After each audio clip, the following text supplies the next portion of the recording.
तरीके से भाजपा जो है महिला सुरक्षा की बात करती है, आप भी महिला हैं, तो आपको लगता है कि पिछले 10 सालों में यहाँ की जो महिलाएं हैं सुरक्षित महसूस करती हैं? बिल्कुल नहीं लगता जी। जो मौजूदा सरकार है वो महिलाओं का शोषण करने में नंबर 1 पे है। मैं कहना चाहूँगी कि महिलाओं के ऊपर आगे से आगे बढ़कर अत्याचार हो रहा है, वो नंबर 1 पोजीशन पर है। हमारी जो खिलाड़ी हैं दूसरे देश से मेडल लेके आई हैं, उनका इतना ज़्यादा सम्मान किया है कि आम आदमी अपने दिल से ये बात निकाल नहीं पाएगा जी। वो इतनी हद से ज़्यादा बेबस करी जा रही हैं कि वो आत्महत्या करने पर मजबूर करी जा रही हैं। उन पर लाठी चार्ज, अत्याचार इतना बुरा, पुलिस वाले के डंडे चल रहे हैं। हमारी जो मेडलिस्ट खिलाड़ी हैं, दिल्ली बैठी थी धरने पे, उन पर लाठियाँ चार्ज, इतने अत्याचार हुए हैं। और हमारी जो आशा वर्कर बहन थी वो गई अपना मुद्दा उठा के करनाल में, उनको बचा दिया गया। जो हमारे किसान भाई अपने मुद्दे को लेकर गए, उन पर लाठीचार्ज हुई। जो सरपंच भाई पहुंचे, उन पर लाठीचार्ज हुई। हुआ क्या है, जो आम आदमी है उनके लिए हुआ क्या है? एक मार पिटाई के सिवाय से आगे बढ़कर कुछ चला है क्या? जो आम इंसान है इस बारे में कुछ सोच पाएगा? बिल्कुल भी नहीं। ये तो जी मौजूदा सरकार है जो धांधलीबाजी वाली है। जो हमारे युवा बेरोजगार घूम रहे हैं उनके बारे में वो बोलते हैं अभी ये फार्म निकले हैं, वैकेंसी निकली है, नौकरियां दी जाएंगी। नौकरियां कैसे मिलेंगी? मेरे को तो लगता नहीं। फार्म भर लेते हैं और आम आदमी है जो फार्म भर देते हैं उनको कैंसिल कर देते हैं। वो पैसा जाता कहाँ है? वो सरकार के खाते में जाता है। क्या लग रहा है सबसे पहले क्या तैयारियां हैं हरियाणा चुनाव को लेकर? देखिए, कांग्रेस पार्टी काफ़ी लंबे समय से चौधरी भूपेंद्र सिंह हुड्डा के नेतृत्व में आने वाले चुनावों के लिए तैयारियां कर रही है।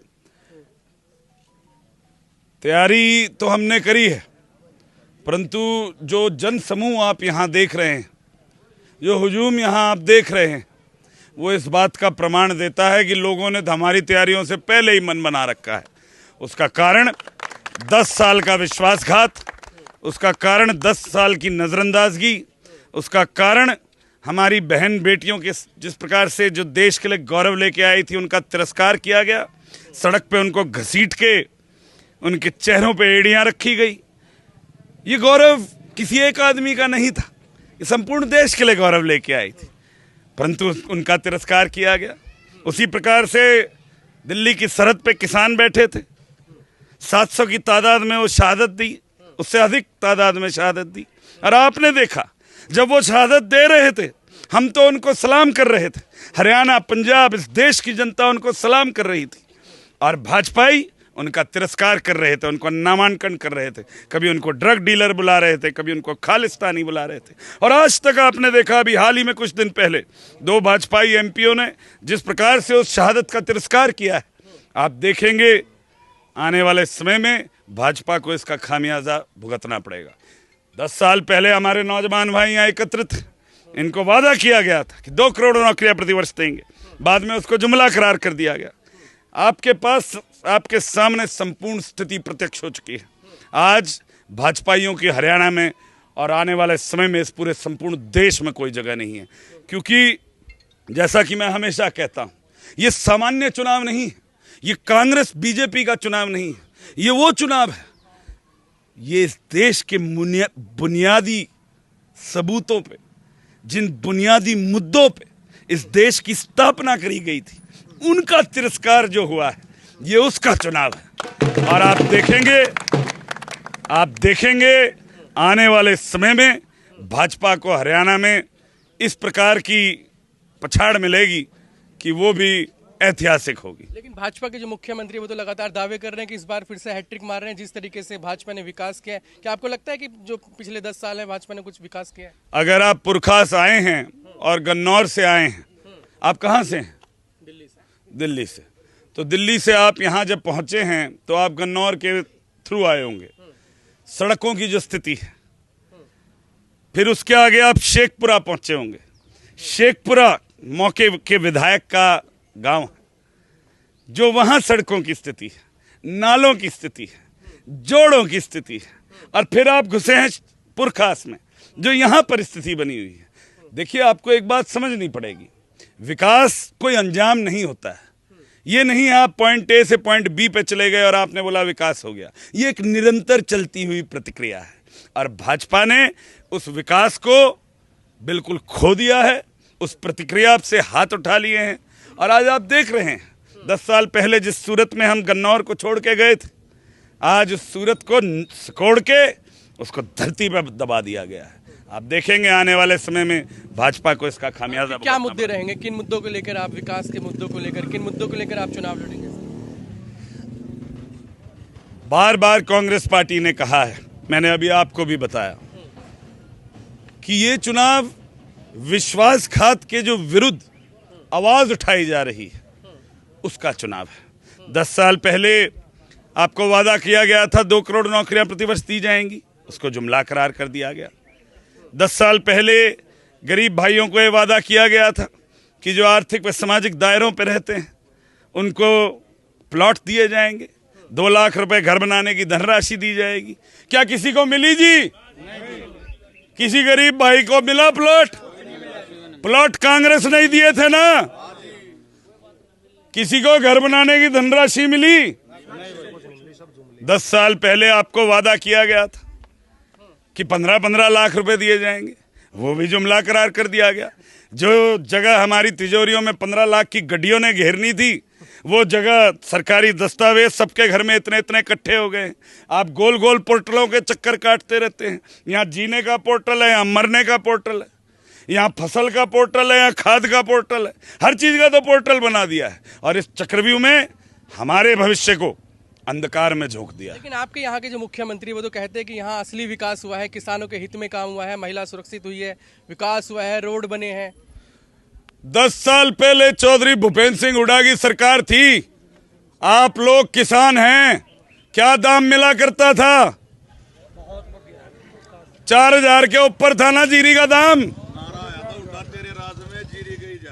अरीब क्या जीरी का दाम 2000 भी नहीं पार कर रहा ना।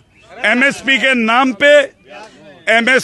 नाम पे लोगों को बेवकूफ बनाया जा रहा है। हरियाणा ने कहा कि हम एमएसपी देंगे, इनके पास अधिकार ही नहीं है एमएसपी देने का। ये तो सेंटर का कानून होना चाहिए। ये सेंट्रल लिस्ट में है, लिस्ट 1 में है।